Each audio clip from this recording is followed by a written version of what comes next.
All right, well, if the bears do want to get a continuation phase to the downside, I mean, one thing is for sure, they're going to be looking for short continuation from around the 560s.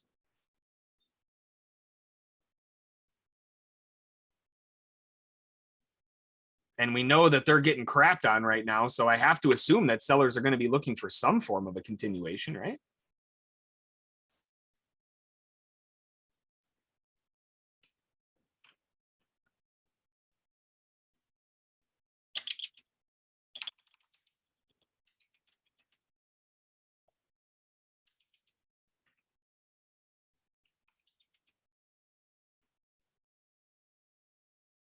Nice first push into the area.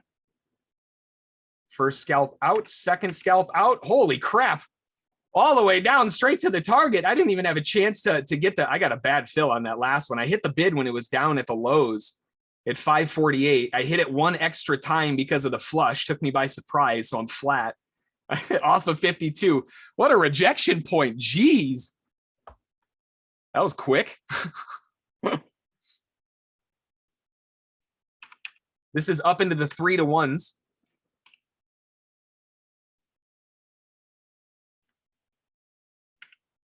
Man, this thing moves so fast.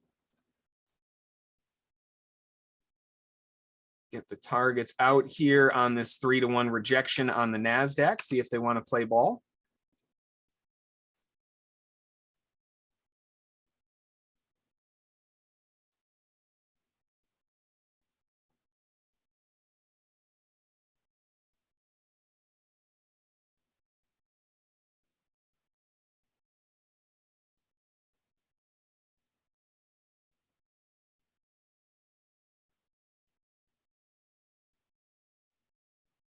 All right.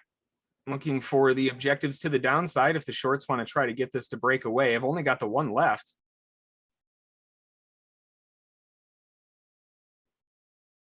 Looks like they're trying to squeeze. I'm going to take the exit on this pullback. Of course, as soon as I exit, it flushes down. I don't want to play ball, though. With this squeeze through the upside, through the resistance zone, that's challenging. I would rather wait for a bit more context with a move down and a re-challenge on a lower high. That would add a lot more confidence up here. And given that we had a nice start to that trade, I don't want to give anything back. I'll just keep the loss small as it is.